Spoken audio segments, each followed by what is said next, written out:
ज़्यादा सती सावित्री बंद बंद। मेरे को पता है तेरा किसके साथ चक्कर चल रहा है, कहाँ जाती है, किसको मिलती है, सब मेरे को पता है।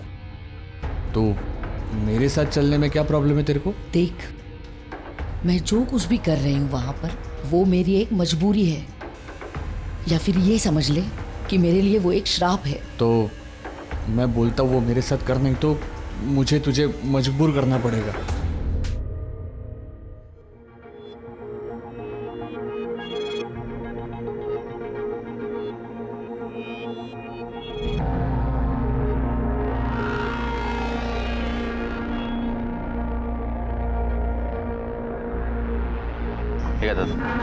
ए भाऊ, अरे तुझे कितनी बार बोला, तू मेरा सिर्फ दोस्त नहीं है, तू मेरा भाई है भाई। तेरे से पैसे कैसे लेगा? अरे दादा, मेरे को जब जरूरत होगी दादा तब मैं हक से मांग लूंगा ना आपसे। रखो। बाबा। कीर्ति, अरे वाह वाह वाह। सरिता, ए वैशाली देख, कीर्ति आई है। दीदी। बाबा, मैं फर्स्ट आई हूँ। अरे वाह, क्या बात। अरे जिंदा रहे, जिंदा रहे। अगं माझी पोरगी आली। बघू कशी आहेस तू? मस्त। अतुल, मेरे पूरे खानदान में सिर्फ मेरी बेटी है जो ग्रेजुएट हुई है। देखना, हम सबका नसीब बदल देगी अब। तूने तो सबका नाम रोशन कर दिया। वाह।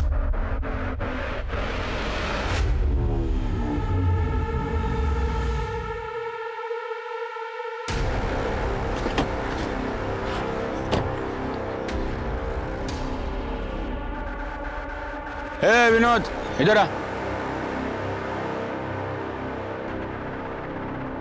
नमस्ते शेठ। देख, मालिक से कंपटीशन करने का नहीं। ये ढाबा बंद कर और अपने होटल पे आजा, काम पे लग जा। दुगनी तनख्वाह दूंगा। शेठ, मेरा ढाबा छोटा है, लेकिन इसने हमें रोजी रोटी दी है, पहचान दी है। शेठ, अब हमें खुद के लिए काम करना है, खुद का मालिक बनना है ना बेटा? तो मालिक बनना चाहता है तू? मालिक बनना चाहता है तू? हाँ? ओ शेख, हाथ मत लगा मेरे बेटे को, नहीं तो ऐसा मंत्र फूकूंगी कि तेरा पूरा खानदान उल्टी करते करते मर जाएगा। रुक, आती मैं। तेरी ये औकात कि तू मेरा ऑफर ठुकराएगा?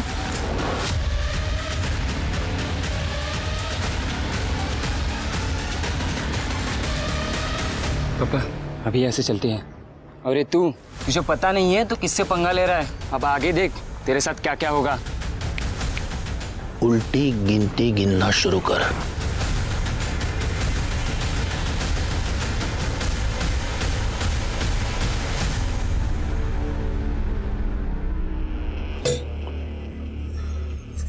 आज जो हुआ वो अच्छा नहीं हुआ। आई का ये झाड़ फूक जादू टोना करना मुझे पसंद नहीं है। सरिता, तू समझाती क्यों नहीं आई को? वो कभी किसी की बात मानती है भला? कहीं झाड़ फूक करके मुझे कॉकरोच या चिपकली बना दिया तो? ना बाबा ना, मुझे तो उनसे बहुत डर लगता है। छोड़ो ना वो सब, तुम्हारा माहिती है ना, आज तो खुशी का दिन है। अपने चेहरे पे खुशी रखो।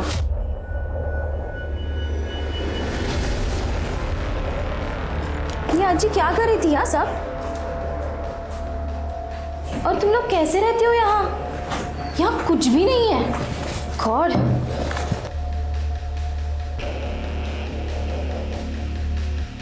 लो, अब लाइट भी चली गई। और वो ढाबा, वहां का तो पानी भी ना पीऊं मैं। लाइफ इज सो डिफिकल्ट हो यार। दीदी, आप शहर से आई हो ना, इसलिए आपको ना ये सब चीज़ों की आदत नहीं है। पर हम सब ना ये ढाबे से और ज़िंदगी से बहुत खुश हैं। तो क्या लाइफ टाइम ऐसी ही जिंदगी बिताने का इरादा है तेरा? हाँ, मैं इस माहौल में नहीं रह सकती। वाह, नेटवर्क भी नहीं है यहाँ। बस अब कीर्ति की अच्छी जॉब लग जाए, फिर ये ढाबा बंद करके आराम से जिंदगी जिएंगे। नहीं नहीं, ये ढाबा कभी बंद नहीं होगा। अहो, इसी ढाबे ने तो हमें 2 वक्त की रोटी दी है। अब तो कीर्ति भी यहाँ आ गई है। हम सब साथ में रहेंगे, मेहनत करेंगे और तरक्की भी करेंगे। ले। बाबा, हाँ। जॉब के लिए तो मुझे शहर जाना ही पड़ेगा। और वैसे भी मैं यहाँ नहीं रह सकती। कैसे रह लेते हो आप लोग यहाँ? और अब आपको शहर भी तो नहीं लेके जा सकती ना। मेरे दोस्त हंसेंगे मुझ पर। मैं छुट्टियों में यहाँ आती जाती रहूँगी और घर पैसे भी भेज दिया करूँगी।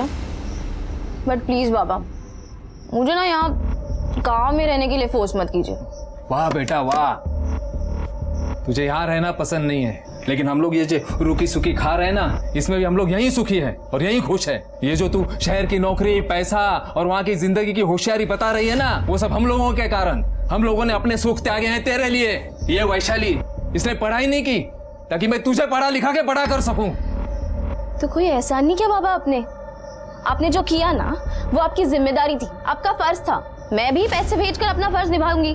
मैं ना घर से दूर जा रही हूँ, कोई रिश्ता नहीं तोड़ रही हूँ आपसे। पढ़ा और पढ़ा अपना बेटी को, कहा था ना मैंने। शहर जाते ही लड़कियों के दिमाग में हवा लग जाती है। अभी इसे अपने परिवार की शर्म आने लगी है। तेरी शर्म आती है उसको? क्या रे, इसलिए सिखाए तुझे? कीर्ति सुन। दीदी, कीर्ति, तू कल ही चली जा। पर कैसे आई? आपने देखा ना बाबा अब कैसे। तू परेशान मत हो, बाबा को मैं समझाऊंगी। देख, समझने में थोड़ा समय लगेगा पर समझ जाएंगे। लेकिन तुझे जब भी समय मिले तो हमें मिलने चली आना, ठीक है? ठीक है दीदी, आप परेशान बिल्कुल मत हो, मैं यहाँ सब संभालूंगी। और आई दीदी, अगर घर से दूर भी जा रही हैं तो घर के लिए ही ना। और देखना दीदी अपने नाम के साथ पूरे खानदान का नाम रोशन करेंगी, है ना?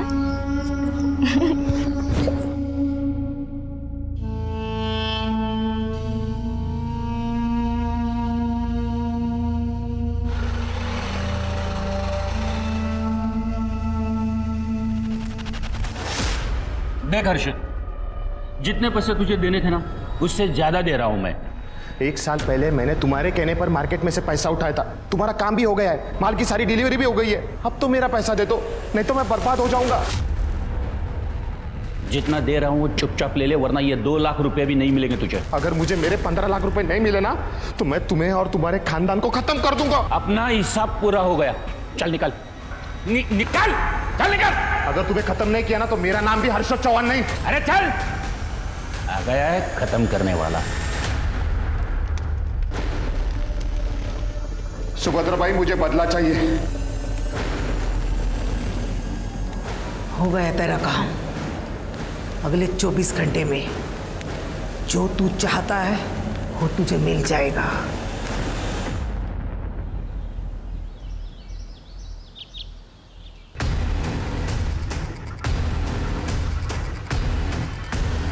Hello police station.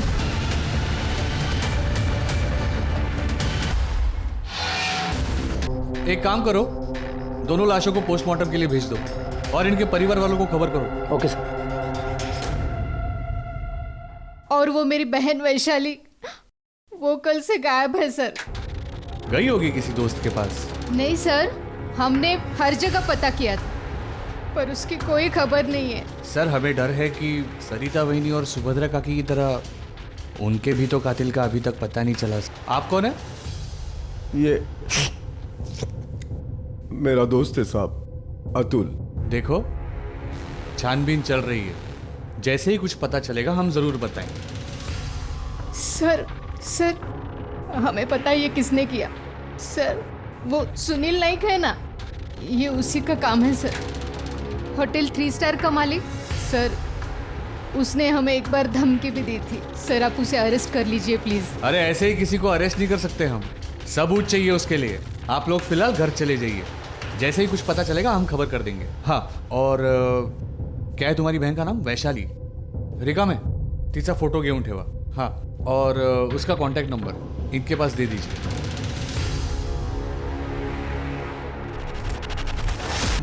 सर 2 दिन हो चुके हैं, मेरी बहन अब तक घर नहीं आई। अब कुछ कर क्यों नहीं रहे? भाग गई होगी किसी के साथ। ये क्या बकवास है? आप अपना काम तो कर नहीं रहे, फालतू की बकवास किए जा रहे। एक पुलिस इंस्पेक्टर से बात कर रही है, जुबान को कंट्रोल में रखिए। सर, आप उस सुनील नाइक को अरेस्ट क्यों नहीं कर रहे? सबूत है? नहीं है ना? निकलो ऐसे, चलो हमें और भी केस सॉल्व करने। ओ काढ़ा ना, बाहर काढ़ा, चला। जाते कहाँ से।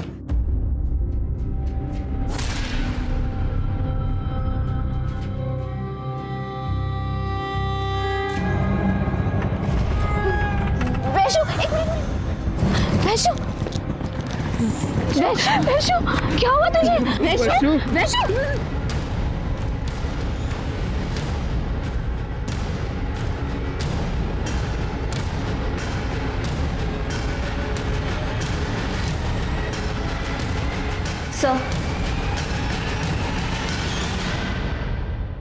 सर रेप हुआ है उसका, जुबान भी काट दी गई है।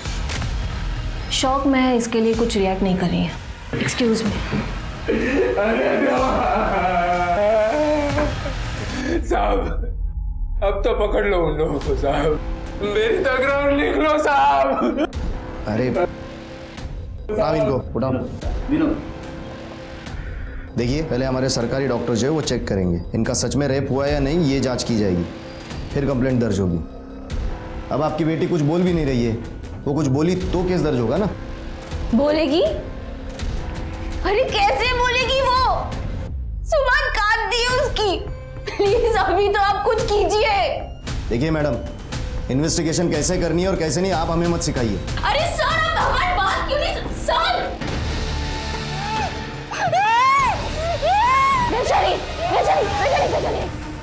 अब मैं हार नहीं मानूंगी बाबा, ऊपर तक जाऊंगी मैं, वैशाली को इंसाफ दिला कर रहूंगी, चाहे जो हो जाए। कोई टेंशन तो नहीं होगा ना? अरे आप चिंता मत करो, सब ठीक हो जाएगा। मैं हूं ना, सब बंदोबस्त कर दिया है मैंने। उस पर ऐसा प्रेशर डालूंगा ना कि वो केस वापस ले ले। बस आप बाकी के पैसे जल्द से जल्द दे दो, हो जाएगा।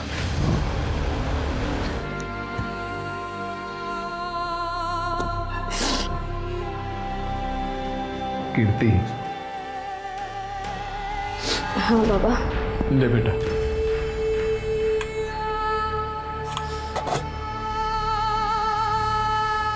ये क्या है बाबा? ये अपना महीने भर का मुनाफा है, बैंक में जमा कर देना। हा? और बाबा मेरे पैसे? हाँ मुझे पता था तू पूछेगी, तेरे पैसे पहले ही निकाल के रखा हूं, ये ले। वो क्या है? अरे दिखा तो। इसमें क्यों? ये ना मैंने कीर्ति दीदी के शादी के लिए पैसे जोड़े हैं। और तेरी शादी के लिए पैसे कहाँ से आएंगे? कीर्ति दीदी की शादी हो जाएगी ना, तो मेरी शादी की जिम्मेदारी उनकी। और मुझे पता है दीदी ना मेरी शादी बड़ी धूमधाम से करेंगे।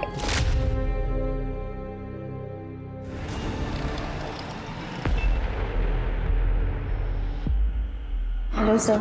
हेलो, बैठिए।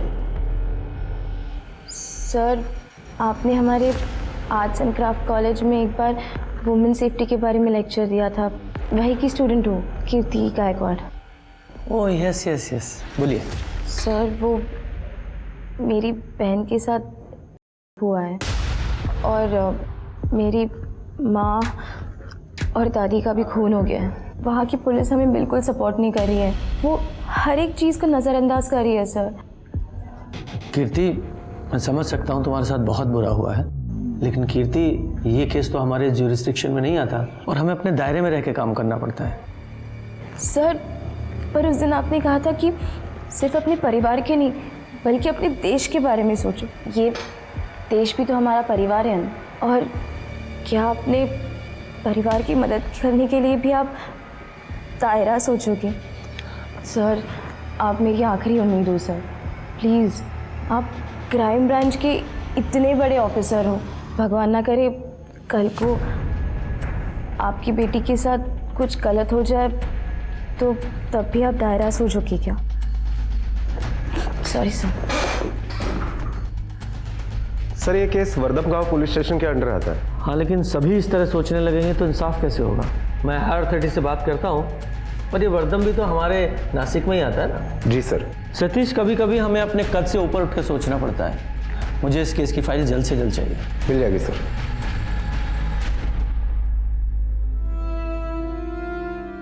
चल मुँह खोल, थोड़ी सी कैसे? आराम से। कोई बात नहीं। विनोद, तू ढाबा फिर से चालू कर ले। काय करूँ ढाबा शुरू करूँ ना था? किसके लिए कमाऊंगा? ये दिनकर की पगार है, घर का खर्चा है, वैशाली के इलाज का खर्चा है, ये सब तो देखना पड़ेगा ना यार।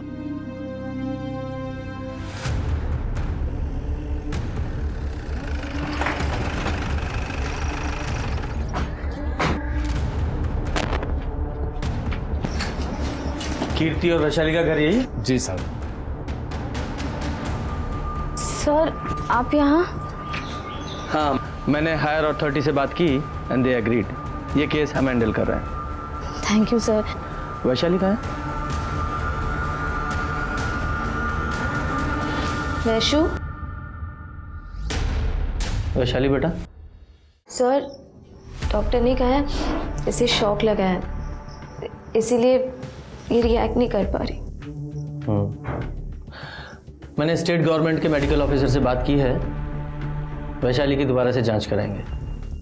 कीर्ति, तुम्हें किसी पर शक है? शक नहीं सर, मुझे यकीन है कि ये काम उस सुनील नायक का ही है। सुनील नायक के बाबा जयदेव नायक और मेरी दादी का नाजायज संबंध था। दादी की मदद से ही वो अपने सारे कामों को अंजाम देते थे। इनफैक्ट दादी के कहने पर ही उन्होंने बाबा को जॉब भी दिलाई दी। पर एक दिन अचानक एक नौकरी से निकालने से पहले ये तो बता दीजिए मेरी गलती क्या है शेठ। बाबा, कल मेरा एग्जाम है और उस मकान मालिक ने हमें घर से निकाल दिया। वक्त पर भाड़ा क्यों नहीं देते हो आप? वाटोळ होईल त्या सुनीलचं, नाश होएगा उसका। बाबा, कोई आपको काम से निकाल सकता है लेकिन आपका हुनर नहीं छीन सकता। हम अपना ढाबा शुरू करेंगे, कुछ भी हो जाए लेकिन कीर्ति दीदी की पढ़ाई नहीं रुकनी चाहिए। उसके बाद बाबा ने ये ढाबा शुरू किया। ढाबा अच्छा चलने लगा, पर ये बात सुनील नायक को बर्दाश्त नहीं हुई। उन्होंने हमें फिर से धमकी दी थी। मालिक से कंपटीशन करने का नहीं, ये ढाबा बंद कर और अपने होटल पे आजा, काम पे लग जा। शेठ, अब हमें खुद के लिए काम करना है, खुद का मालिक बनना है। तेरी ये औकात कि तुम मेरा ऑफर ठुकराएगा? तुझे पता नहीं है तो किससे पंगा ले रहा है। अब आगे देख तेरे साथ क्या क्या होगा। उल्टी गिनती गिनना शुरू कर। मुझे पूरा यकीन है ये काम उस सुनील नायक का ही है। झूठ बोल रही है ये लड़की। काम पे चोरी करते वक्त पकड़ा गया था इसका बाप, इसलिए निकाल दिया था उसे। और इसके ढाबे से मुझे क्या प्रॉब्लम होने वाली है? 2 टके का इसका ढाबा। 2 टके का किसको बोला? अब देखा सर, इन्होंने मेरे बाबा को धमकी दी कैसे थी। जबान लड़ा। कीर्ति प्लीज।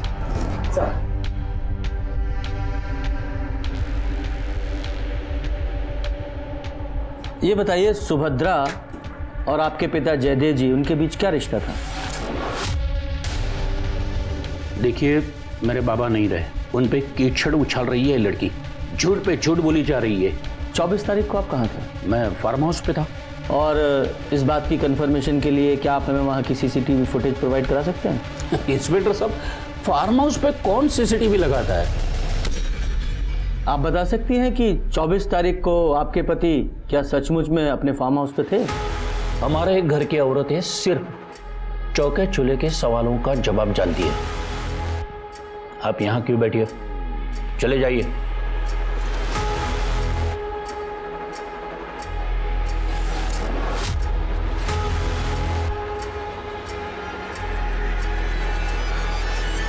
कीर्ति, तुम्हारे इस बिहेवियर से केस भी कर सकता था। Sorry sir. It's okay. देखो Kirti, throughout the case we need your cooperation, तो बी पेशेंट। ठीक। सतीश, मुझे सरिता और सुभद्रा की पोस्टमार्टम रिपोर्ट चाहिए। जी सर। सर, सरिता और सुभद्रा के पोस्टमार्टम रिपोर्ट के मुताबिक उनके कत्ल के पहले उन्हें बहुत बेरहमी से मारा गया था। मल्टीपल फ्रैक्चर्स भी है और कातिल ने मर्डर वेपन जो यूज़ किया है उसे धार भी नहीं थी। शायद इससे यह लगता है कि कातिल पेशावर नहीं है, सब्जी काटने वाला चाकू होगा शायद। तो मिस्टर योगेश शिंदे सर। इस केस के इंचार्ज आप हैं? जी। आपको क्राइम सीन के आसपास कोई मर्डर वेपन मिला? No sir. अब इस पोस्टमार्टम रिपोर्ट के हिसाब से जहां सुभद्रा और सरिता का खून हुआ वहां उन दोनों के अलावा किसी तीसरे आदमी के भी खून के ट्रेसेस मिले हैं। आपने पता लगाने की कोशिश की वो खून किसका था? और इसके अलावा सरिता के नाखूनों में किसी इंसान की स्किन के ट्रेसेस मिले हैं। आपने जांच की वो किसके थे? इंक्वायरी चल रही है सर। मिस्टर योगेश, इंक्वायरी तो अब आप पर चलेगी। सतीश, एक काम करो, ये विनोद, सरिता और सुभद्रा तीनों के कॉल रिकॉर्ड्स निकालो, और वो सुनील, उसकी भी पूरी कुंडली चाहिए मुझे। और जहाँ सरिता और सुभद्रा की लाश मिली थी वहाँ एक फॉरेंसिक टीम को भेजो और आसपास के सारे इलाकों को सर्च करो, देखो कुछ मिलता है क्या। Okay sir. इस ऑपरेशन की पूरी डिटेल्स मेरी टेबल पर मुझे चाहिए। Okay sir. और तुम सर अपने रिटन एक्सप्लेनेशन के साथ तैयार रहना।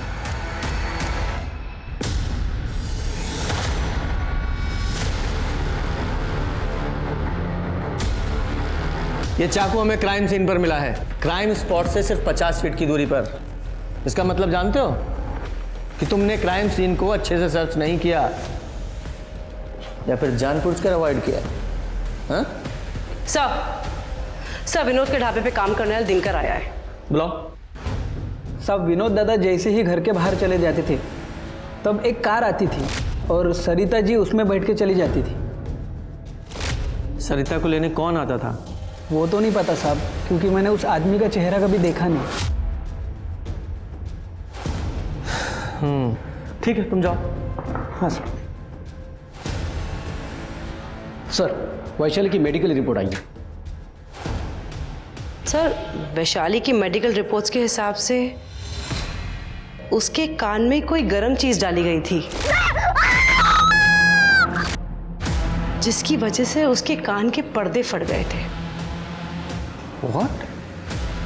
बाबा बाबा और क्या क्या सुनना बाकी है। और इसीलिए वैशाली को हमारी बातें सुनाई नहीं दे रही हैं। कीर्ति, देखो वैशाली का बयान, उसके साथ क्या हुआ ये जानना हमारे लिए बहुत ज़रूरी है। क्या तुम वैशाली से कागज़ पर लिखकर पूछ सकती हो कि उसके साथ क्या क्या हुआ था, किसने किया था? सर वो वैशाली पढ़ लिख नहीं सकती। अरे तुम ग्रेजुएट हो और वो पढ़ लिख भी नहीं सकती, ऐसा क्यों? बाबा के पास इतने पैसे नहीं थे कि वो हम दोनों को पढ़ा सके, इसलिए बाबा ने मुझे पढ़ाया और वैशाली ढाबे पर उनकी मदद करती थी। इस केस के दरवाजे तभी खुलेंगे जब वो कुछ बताए। मैं कोशिश करती हूँ सर।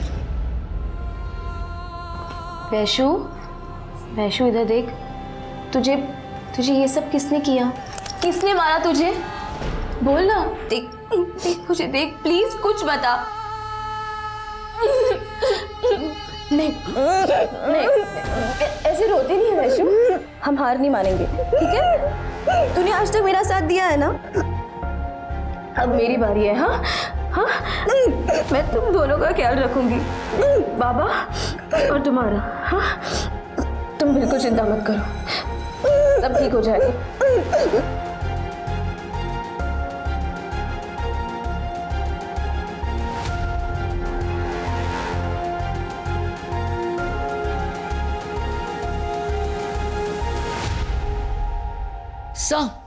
सर सुनील की कुंडली निकाली है। सर मार्केट में कोई अच्छी रेपुटेशन नहीं है उसकी, काफी लोगों के पैसे डुबाए हैं उसने। और सर एक बात और, सर सुनील का बेटा वीरेंद्र उसके साथ ही काम करता है। सर हमने वैशाली और सरिता के फोन रिकॉर्ड्स निकलवाए। सर सरिता को पिछले 15 दिनों में इस नंबर से काफी सारे फोन आए थे और यही नंबर वारदात के दिन विनोद के घर के आसपास भी पाया गया था। और जब हमने सरिता के फोन का मैसेज बैकअप लिया और इसी नंबर से सरिता को ये मैसेज आए थे। बुलाओ इसको। Okay sir. बोल सच क्या है, बता। बताता हूँ सर, मैं सरिता को बहुत पसंद करता था। मेरी दिल की बात उसे मैं बताना चाहता था, लेकिन मेरी हिम्मत नहीं हो रही थी। फिर मैंने एक दिन देखा कि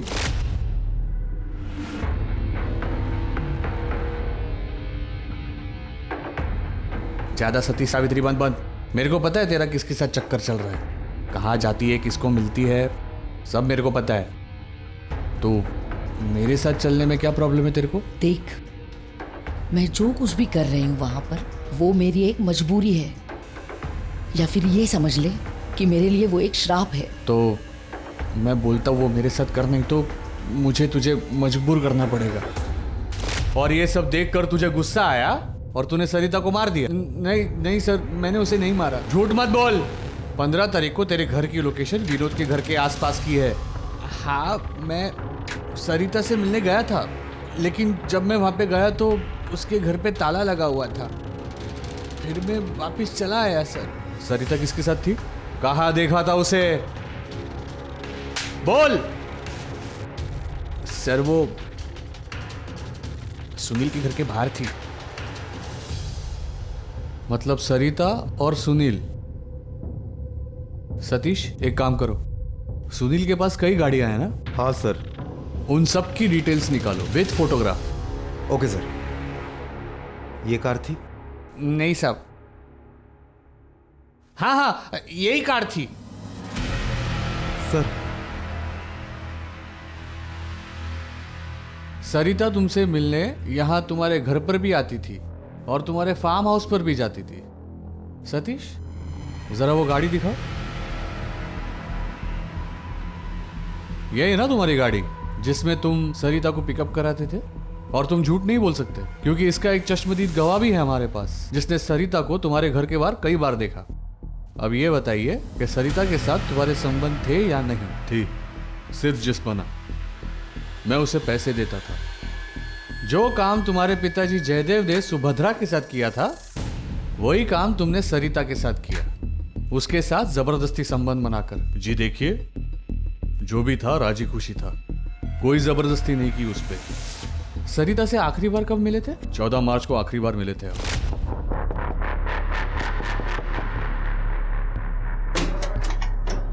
सरिता कुठे आहे शेठ? लाज नाही वाटली तुला? ए विनोद, तू मुझसे कभी जीत नहीं सकता, अपनी पत्नी को नहीं संभाल सकता है। लेकिन एक बात है, तेरी बीबी है बड़ी कमाल की। शेठ, ये गुस्ताखी फिर से मत करना, नहीं तो तेरे पूरे खानदान को भुगतना पड़ेगा, समझा? चल निकल। खून करने की वजह तो तुम्हारे पास भी थी। देखिए मैंने कोई खून नहीं किया, और हाँ अगली बार आओगे तो सोच समझ के आना, नहीं तो जबरन मुझे ऊपर बात करनी होगी।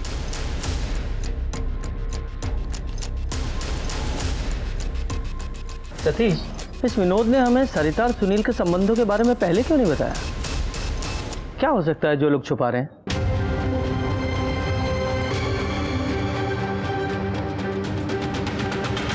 देख वैशु, यहाँ देख, इसने तेरे साथ कुछ गलत किया क्या? हाँ वैशु प्लीज यहाँ देख।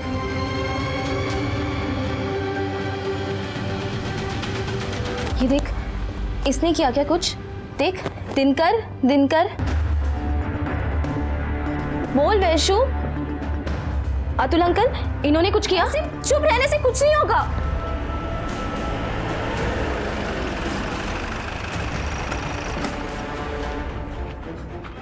साहब, मैंने ये बात छुपाई क्योंकि अगर ये बात बाहर आ जाती तो खानदान के साथ साथ सरिता की भी इज्जत चली जाती। कहीं ऐसा तो नहीं कि तुम ही ने गुस्से में आकर अपनी पत्नी सरिता को मार डाला?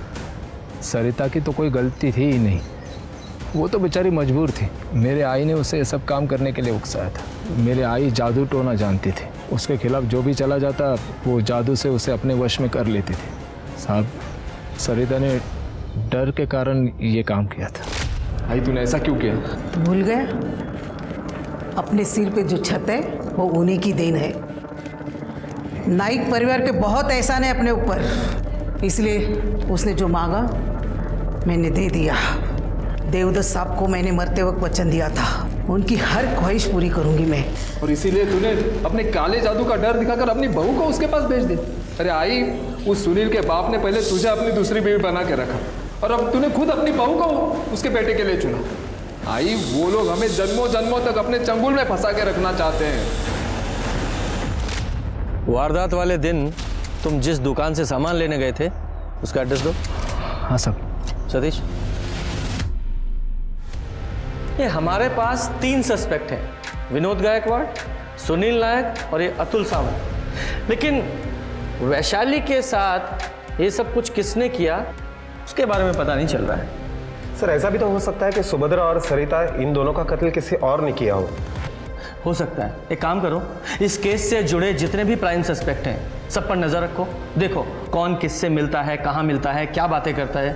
और ये विनोद, ये वारदात वाले दिन ये मुंबई सामान खरीदने गया था ना? Yes sir. जरा पता लगाओ ये सच बोल रहा है झूठ। Okay sir. कुछ तो है जो हमसे छूट रहा है।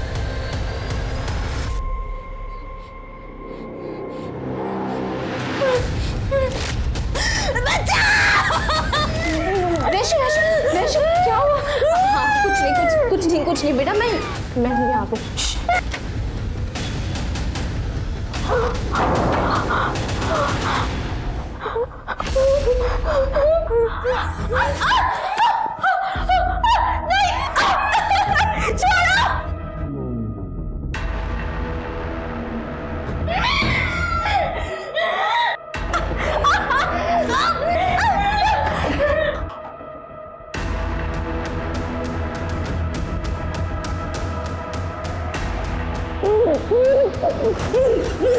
मेरी बात सुन। अरे हाँ, ये अपना दिनकर है। दिनकर देख। हाँ यार, इसने मेरे कहने पर ये सब किया। मैंने कहा उसे। हाँ वैशु प्लीज तेरे साथ यही सब हुआ ना? किसने किया? हाँ किसने किया बेटा? प्लीज कुछ बोल प्लीज। हाँ कहा क्या? घर हाँ।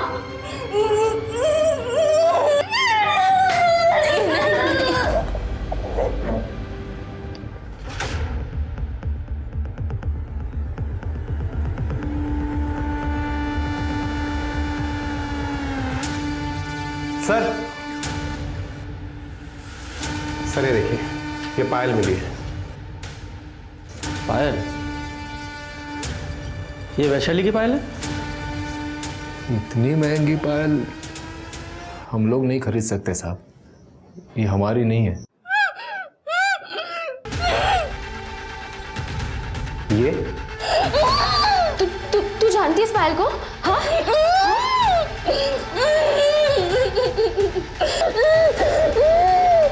सतीश एक काम करो, पता लगाओ ये पायल कहाँ बनी है और किसने बनवाई है। हो सकता है हमारी इन्वेस्टिगेशन को सही दिशा दिखाए। Yes sir. सर वो पायल सुनील नाइक के बेटे वीरेंद्र नायक ने 2 महीने पहले खरीदी थी। इसका मतलब वैशाली के साथ हैवानियत करने वाला ये वीरेंद्र है। जी सर। लेकिन इस पायल के आधार पर इसे अरेस्ट नहीं कर सकते, इसके खिलाफ कोई पक्का सबूत चाहिए। एक काम करो,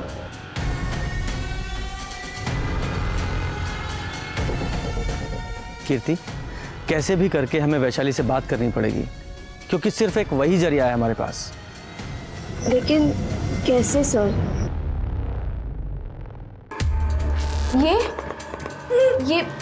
ये तुम्हें कहाँ लेकर गया था? कहाँ? एक मिनट। जंगल? नहीं हाँ। घर? हाँ। होटल में? हाँ वेरी गुड। कीर्ति जरा पूछो होटल में कहाँ? होटल में कहाँ? एक मिनट। होटल रूम में लेकर गया था? नहीं। Store room? सतीश ये होटल 3 स्टार की तलाशी लेनी होगी। जरूर उसमें कोई ऐसी जगह है जो लोगों की नजरों में नहीं है। Okay sir. चलो।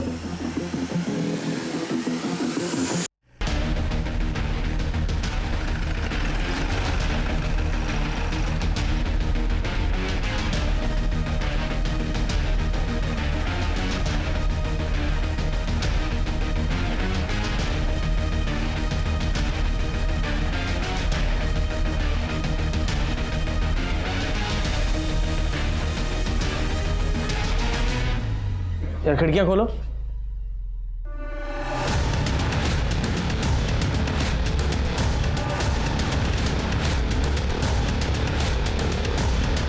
सर ये फॉरेंसिक टीम बुलाओ। सर लगता है वैशाली के साथ हैवानियत यहीं पे हुई है। सर रूम में जो बाल और ब्लड सैंपल मिले हैं वो वैशाली के हैं और कुछ सीमेंट सैंपल भी मिले हैं। ये उठाओ उस वीरेंद्र नाइक को। Okay sir. एक मिनट मेरे लड़के को कहाँ लेके जा रहे हो? बार फोन करूं बेचारा। अरे वीरो आओ वीरो। हर्ष, सर ये देखिए सर। तृप्ति, ये पायल देख रहा है? पहचानता है इसे? वैशाली के घर से मिली है हमें। तूने खरीदी थी ना? और वैशाली के नाखूनों में स्किन के ट्रेसेस जो मिले हैं वो तुझसे मैच करते हैं। और जहां तूने वैशाली किया था वहां से भी तेरे सीमेंट के ट्रेसेस मिले हैं। पुलिस की मार तू सह नहीं पाएगा, इसलिए सच बता। बताता हूँ सर, बताता हूँ। वैशाली, तुम्हारी दादी मेरे दादा की बिन ब्याही दूसरी औरत थी और तुम्हारी माँ मेरी बाप की दूसरी औरत थी। फिर भी मैं तुम्हें इज्जत दे रहा हूँ। ये देखो, मैं तुम्हारे लिए पायल लाया हूँ।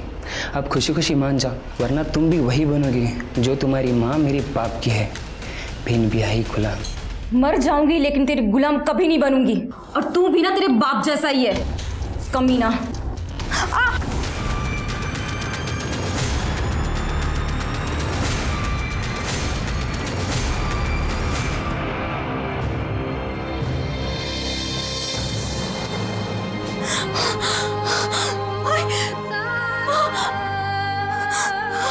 सरिता और सुभद्रा को क्यों मारा? नहीं सर, उनके खुद से मेरा कोई लेना देना नहीं है। सर, सुनील नायक के 3 स्टार होटल का सीसीटीवी फुटेज आ गया है। लगा? सर ये देखिए, जिस दिन वारदात हुई उसके 2 दिन पहले सुनील नायक का इस आदमी हर्षद चौहान के साथ पैसों के लेन देन की वजह से बहुत बड़ा झगड़ा हुआ था। लगभग 15 लाख का लेन देन का मामला था। सर, इस हर्षद चौहान का मोबाइल लोकेशन वारदात के दिन सुनील नायक के घर के आसपास और जहां सुभद्रा और सरिता की लाशें मिली थी वहां पर पाया गया। ये हर्षद करता क्या? Sir, food and raw material का सप्लायर है। नासिक के छोटे बड़े होटल्स में मटेरियल सप्लाई करता है। उठाओ इसे। जी सर। सर, और एक बात, इस हर्षद चौहान की पीएसआई योगेश शिंदे के साथ अक्सर बातें हुआ करती थी। पहले इस योगेश शिंदे को बुलाओ। हर्षद चौहान को जानते हो? नहीं सर। तो फिर पिछले 15 दिनों में उसे 10 बार कॉल क्यों किया था तुमने? सर मैं क्या मैं लगा रखी है? सीधे सीधे जवाब दो। तुम्हारे जैसे चंद निकम्मे पुलिस ऑफिसर्स की वजह से पूरा पुलिस डिपार्टमेंट बदनाम होता है। हायर अथॉरिटी से बात करके तुम्हारे खिलाफ ऐसी कार्रवाई करवाऊंगा, जिंदगी भर याद रखोगे तुम। You may go now. Sir. और ये हर्षद को उठाओ। Yes sir.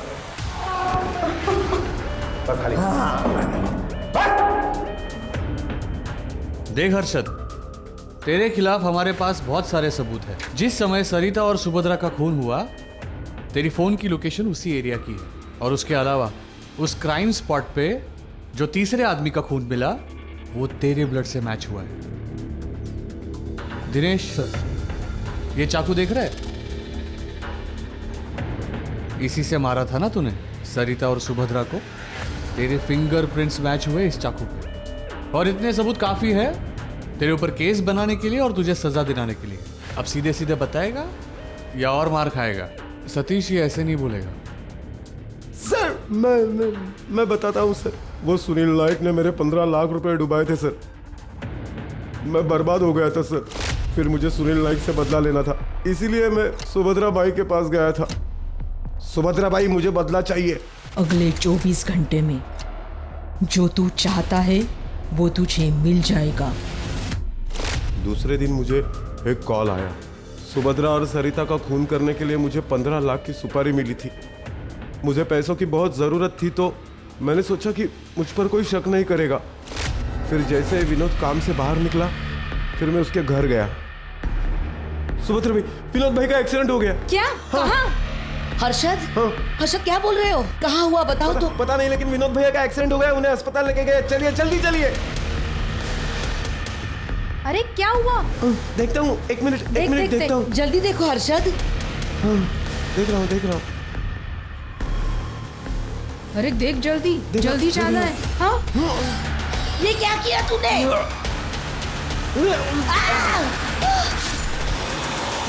कोई टेंशन तो नहीं होगा ना? अरे अब चिंता मत करो। अब उस पर ऐसा प्रेशर डालूंगा ना कि वो केस वापस ले ले। काम हो जाने के बाद मुझे मेरे पैसे मिल गए थे और मुझे ये भी पता चल गया था कि मुझे सुपारी किसने दी थी।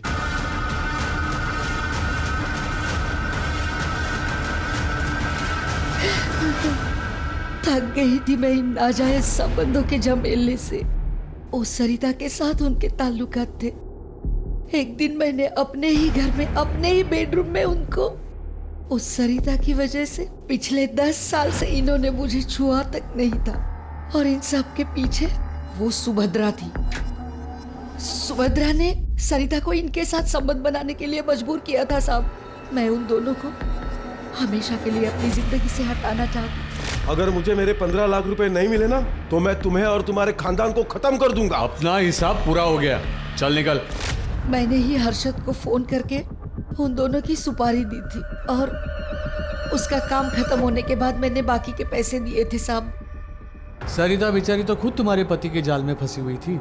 एक बेगुनाह का कत्ल किया है तुमने, अब सड़ो सारी जिंदगी जेल में।